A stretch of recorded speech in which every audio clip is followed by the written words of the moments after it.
Pues buenos días, espero que estén muy bien, que tengan un muy buen viernes. Vamos a ver lo que está sucediendo en los mercados el día de hoy.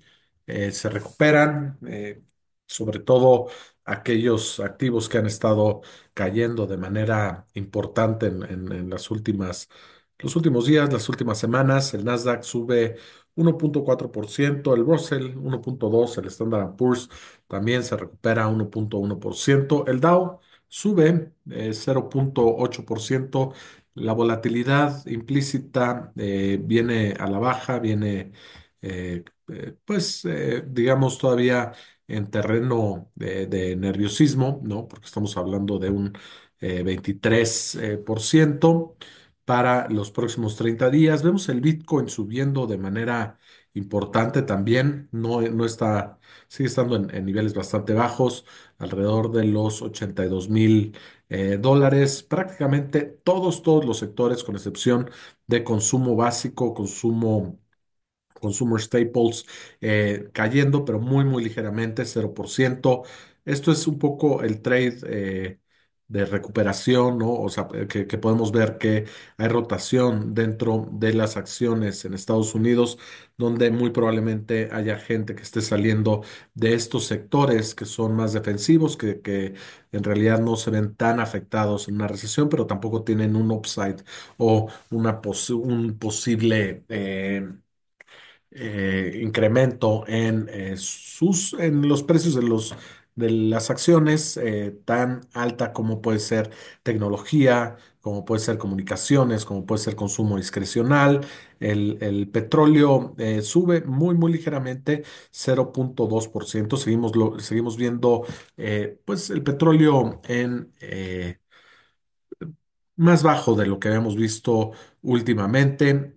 Vamos a revisar porque parece que existe ahorita el mercado está descontando dos recortes durante el 2025 por parte de la Fed. Esto era uno nada más. Bueno, pues ahora son dos, probablemente debido a esta preocupaciones sobre el crecimiento de Estados Unidos. Vemos pues también la mayoría de los mercados subiendo de manera importante a nivel global. Vemos Alemania subiendo 1,8, Francia 1,3. Vemos a Brasil subiendo 3%, China 2,4% subió el día de hoy. México también se recupera, sube 2,1%. Y bueno, eso es como una pequeña pues, pintura de cómo están amaneciendo los mercados. No son datos buenos los de hoy, la verdad, me parece todo lo contrario. Creo que son datos que de cierta forma pudieran ser preocupantes, pero bueno, también los mercados han caído de manera muy importante en esta semana y sobre todo esta semana y parte de la semana pasada.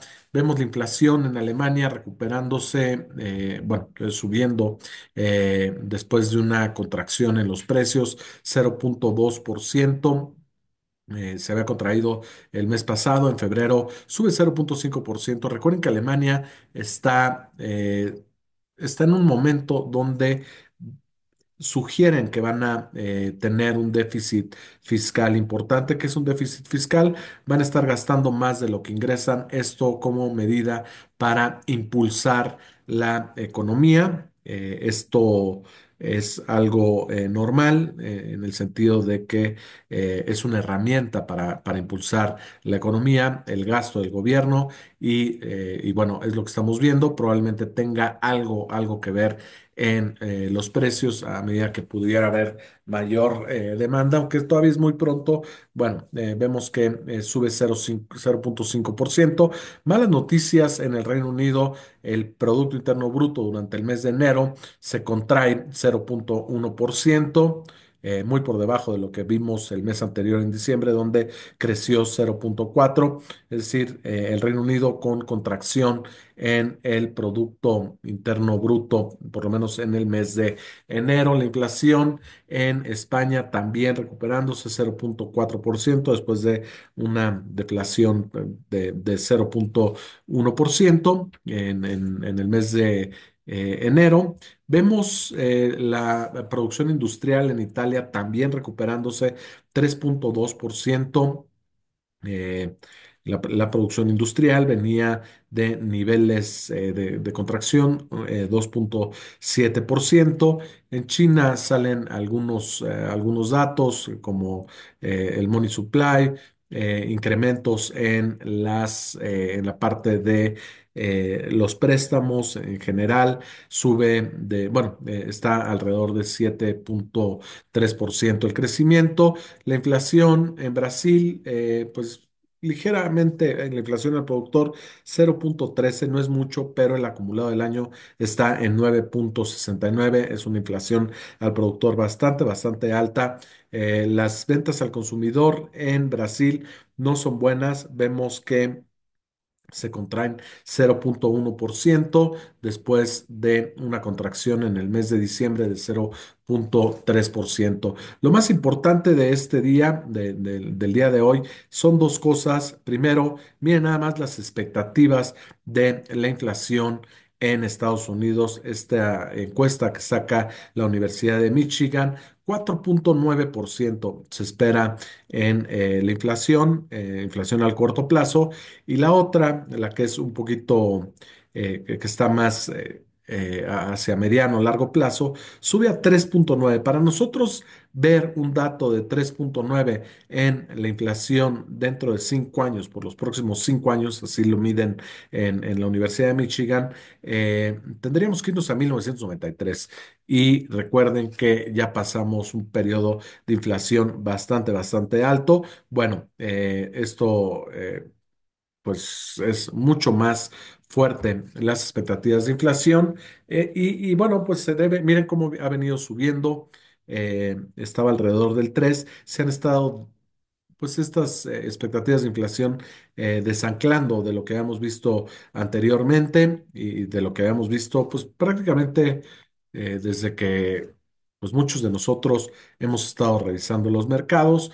Eh, el más alto fue en 1979, pero el tener un dato de las expectativas de inflación de 3.90 y si vemos cómo ha venido subiendo en enero, estaba en 3.2, en febrero 3.45 y ya para marzo estamos hablando de 3.90, prácticamente 4%. No son buenas noticias. Esto claramente está muy relacionado con el tema de los aranceles en Estados Unidos. Si bien esta semana vimos que la inflación estuvo menor a lo estimado, habíamos visto que salió en 0.2, se esperaba 0.3, fueron buenas noticias para los mercados.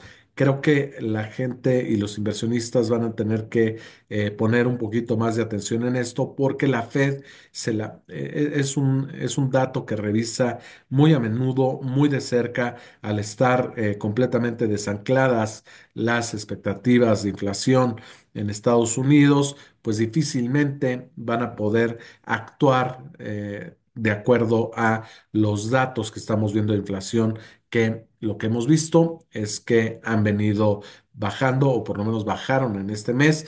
Eh, Esto contradice completamente lo que vimos y seguramente el dato de inflación que vimos esta semana de 0.2% tiene que ver pues con lo que sucedió en el mes de febrero, donde no han impuesto los aranceles. Estos son las expectativas, es lo que está viendo la gente más adelante. Importante dato, porque el tema de que la gente tenga expectativas de inflación se pueden convertir en realidad. Esto no lo habíamos visto ni siquiera durante periodos de la pandemia. Así es que, sobre todo, la inflación a mediano plazo, hay que tenerlo en cuenta, ¿no? Vemos el sentimiento pues del consumidor por la Universidad de Michigan también. Malos datos, se cayó Órale. de 73 en un segundo, se cayó a 57. No habíamos visto estos datos ya hace un rato, la última vez que lo vimos fue en marzo no, ni siquiera en marzo, nos tendremos que ir a a noviembre del 2022, lo cual pues no es algo favorable cuando el consumidor empieza a perder confianza. Vamos a pintar esto en conjunto, ¿no? Por un lado, el sentimiento de la inflación es bastante alto, más alto que de los últimos probablemente 30 años de la inflación a mediano y largo plazo. Y por otro lado, la confianza del consumidor está cayendo. ¿Qué quiere decir esto? Que es probable que los consumidores eh, no, no- pues sí, no compren tanto y por otro lado la inflación esté más alta. Si estos fueran datos duros, estaríamos hablando de otra cosa, son encuestas, pero esto lo que nos marca es una desaceleración en el consumo y mayor inflación. Perdón, ya me cambié de pestaña, en un segundo. Entonces, al final, por un lado, vemos un posible incremento en la inflación y un posible deterioro en el consumo de Estados Unidos, lo cual pues no es una buena combinación, ¿no? Vamos a Vamos a ver qué es lo que sigue. Si estos soft data o estas encuestas se vuelven realidad, estaríamos pues realmente metidos en un problema. Todo esto o sea, ha sido afectado por los aranceles o las amenazas de aranceles por parte de Donald Trump y creo que pues él debe de estar pendiente. No estoy seguro de que vaya a imponer aranceles en todos los productos, como lo había mencionado, porque claramente van a tener una afectación la gente de Estados Unidos, pues mayores costos y esto los puede meter en una recesión también. Entonces, yo creo que sí va a poner aranceles, pero aranceles muy puntuales en donde Estados Unidos pueda tener la capacidad instalada para sustituir los productos que estamos pues que le vayan a poner aranceles, ¿no? Por ejemplo, ya ejemplo en Europa amenaza con ponerle 200% de aranceles a los vinos. Bueno, a lo mejor pudieran detener las importaciones del vino europeo o por lo menos una buena parte, pero recuerden que también ellos producen vino y además hay otros países en Latinoamérica, Chile, Argentina, también en Australia, es decir, esos bienes pueden ser de cierta manera sustituidos. No estoy diciendo que no vayan a traer un incremento de precio, pero no sería ese 200%. Los impuestos a el aluminio y bueno, al acero a Canadá, que ya los puso en 50% porque Canadá también les puso aranceles. Pues bueno, eso sí puede tener una afectación porque van a tener que traer el acero de otros lados. En fin, yo creo que el 2 de abril vamos a tener un poquito más de noticias de cuáles van a ser los aranceles. El hecho de que esté retrasando estas decisiones, pues claramente afectan no solo a Estados Unidos, porque ya vemos que el sentimiento bueno, las expectativas de inflación suben, el sentimiento del consumidor baja, entonces ya están teniendo un impacto estas amenazas en la economía real y en México también hemos visto que, por ejemplo, la producción industrial ha venido frenándose. Si vemos algo bastante importante es el peso cae por debajo de los 20 después de un muy buen rato. Estamos viendo el peso en niveles de 19,80. También, por otro lado, vemos la tasa de interés en Estados Unidos que está bajando 4,29, está alrededor del 4,29. Se ha mantenido ligeramente, pero sí vemos que hay ciertas preocupaciones por el crecimiento. Si vemos lo que nos está diciendo todavía la Fed de Atlanta sobre dónde estarían estimando el crecimiento en Estados Unidos, seguimos viendo una contracción importante de alrededor de 2,4%. Vamos a ver en el próximo, es el lunes, cuando van a actualizar este dato. Vamos a ver si sube. Me parece que una contracción de 2,4% es muchísimo. Yo creo que esto va a corregir un poquito hacia arriba, pero de todos modos el crecimiento va a ser bastante, bastante menor a lo que, a lo que habíamos visto en meses anteriores. Este tipo de rallies que vemos es normal. Por ejemplo, que después de una caída bastante fuerte, la gente tome un poco de optimismo y vuelve a entrar a las acciones. Los datos que estamos viendo no son favorables, es decir, los datos que vemos el día de hoy no son congruentes con la subida que estamos viendo, puesto que hay malos datos en la parte de inflación y también malos datos en la parte del consumo, y este consumo pues es alrededor del 60% de la economía de Estados Unidos. Entonces, pues bueno, eso es lo que tenemos. Gus, buenos días, ¿cómo estás? ¿Cómo le están haciendo para disminuir el riesgo de cierre del gobierno de Estados Unidos? Estoy viendo noticias que dicen que no habrá recesión cuando lo dice el gobierno, pasa lo contrario, estaríamos en bear market. A ver, el gobierno nunca te va a decir que van a entrar en recesión, ¿no? Por lo menos no de manera adelantada. ¿Por qué? Porque eso, cuando el gobierno lo dice, cuando la Fed lo dice, pues esto espanta a la gente deja de gastar, empieza a ahorrar y en ese momento, pues se cae el consumo y al caerse el consumo es muy probable que vayan a entrar en recesión. Entonces, lo que digo es que ojo con lo que están diciendo los políticos, porque pues ellos tienen un interés y sus palabras pesan mucho en la economía, tienen que cuidar mucho sus palabras, ¿no? Entonces, bueno, lo que dice el gobierno es una cosa, los datos son otra. Eh, ellos tienen que estar impulsando a la economía, ¿no? El riesgo de cierre del gobierno de Estados Unidos me parece un poco remoto.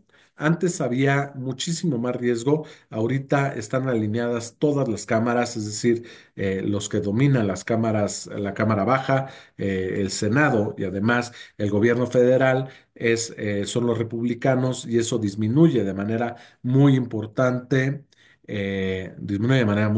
las posibilidades de que cierren el gobierno. Anteriormente había mucho más preocupaciones porque, eh, pues porque al final una cámara estaba del lado de los republicanos, otra del lado de los demócratas, y el presidente era demócrata, por lo cual pues había, era más complicado y se corrió el riesgo varias veces, ¿no? Entonces, ahorita, como está el gobierno, que todos están de un mismo lado, es difícil que vaya a cerrar el gobierno. Esto no le conviene al presidente, no le conviene al Congreso, y sobre todo si no le conviene al presidente, que es republicano, pues bueno, eso, se pueden alinear las cosas bastante más fácil que anteriormente. ¿Qué significa que baje la bolsa y el dólar al mismo tiempo para dónde se mueve el dinero? En teoría, lo que estamos viendo es una salida de activos de riesgo, y eso debería de impactar de manera negativa al tipo de cambio, pero también hay algunas medidas que puede estar tomando el gobierno de Estados Unidos para debilitar el dólar, ¿no? Y al debilitar el dólar, pudiera verse más competitivo en los mercados internacionales. Estos ajustes al mercado accionario es bueno. A ver, en todos los mercados, inclusive antes de que se convierta un bear market, hay este tipo de saltos, ¿eh? No estoy diciendo que Ni estoy diciendo que ya tocó el fondo, ni tampoco estoy diciendo que esto va a continuar. Los datos que estamos viendo de las acciones, bajando la volatilidad, subiendo todos pues prácticamente todos los sectores, es bastante positivo y pudiera ser que venga pues, pues otra subida y que haya menos nerviosismo en los mercados, pero me parece por los datos que estamos viendo que no necesariamente. Lo que es la reacción que estamos viendo un poco es precisamente lo que platicaba Gus, ¿no? El tema de que no va a cerrar o hay menos probabilidades de que cierre el gobierno. Entonces es un impulso, es algo favorable, pero al final los datos de inflación, del consumo, las expectativas de crecimiento, todo esto, pues no está muy claro, ¿no? Entonces, de ver más datos de este tipo y que ya no sean tan solo soft data, sino que sean datos reales, bueno, pues ahí creo que vamos a tener un problema, ¿no? No veo, a menos que Donald Trump se eche completamente para atrás de los aranceles, que termine con esto que pudiera ser el inicio de una guerra comercial entre Europa, Estados Unidos, bueno, Europa y en Norteamérica, creo que va a ser complicado que los mercados continúen esta tendencia de subida que hemos visto durante mucho tiempo. Si vemos los activos que más han caído o que más están subiendo el día de hoy, pues es claramente, denme un segundo, el de tecnología, que Nvidia ha estado bastante castigado, sube 4%, Microsoft, Apple, Amazon, Google, Tesla, Facebook, Broadcom, AMD, Plantir, que también estaba cayendo, Adobe, es decir, es un rally generalizado. Por ahí vemos algunas empresas en el sector de healthcare y algunas empresas también en el sector de consumo defensivo. Coca-Cola, Procter Gamble están cayendo, pero al final pues prácticamente todos los sectores están en terreno positivo. Si nosotros vemos en el último mes cómo le ha ido a la bolsa, pues bueno, vamos a ver otra pintura un poquito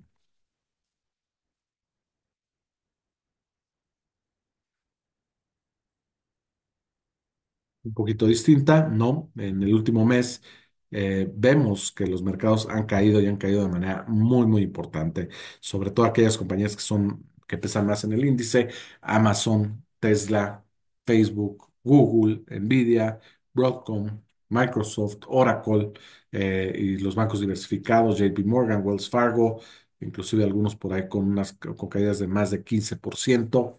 Entonces, bueno, una golondrina no hace verano. Si con compañías de consumo básico buscas equilibrar tu portafolio en Estados Unidos y México, el consumo va a disminuir. Estas consumo básico mm, se ve menos afectada.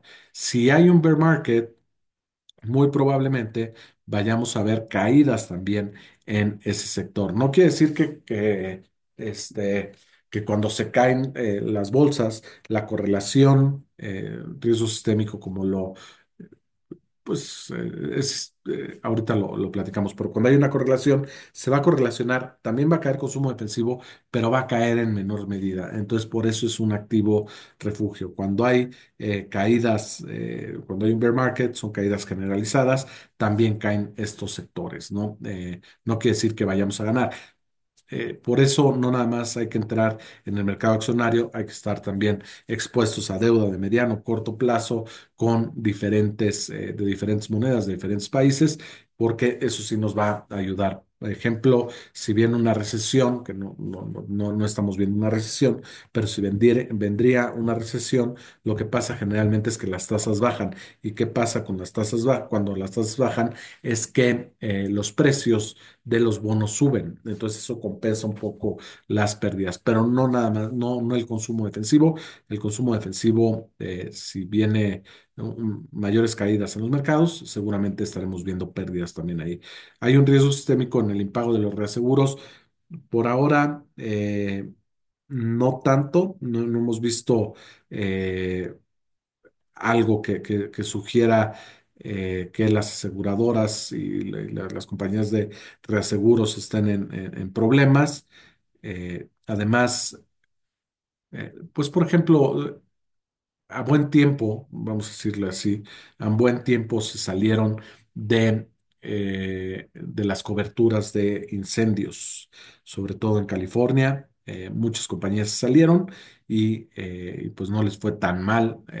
A los que les fue mal es a las personas pues bueno, que tenían su seguro y le quitaron el tema de el seguro contra incendios, ¿no? Entonces, bueno, es un poquito lo que tenemos el día de hoy. Vamos a esperar qué es lo que sucede. Recuerden, a largo plazo, pues no deberíamos de tener problema, pero sí es importante estar revisando qué es lo que está sucediendo y a lo mejor hacer algunos ajustes a nuestros portafolios, ¿no? En fin, espero que tengan muy buen día y nos vemos el lunes. Feliz fin de semana a todos.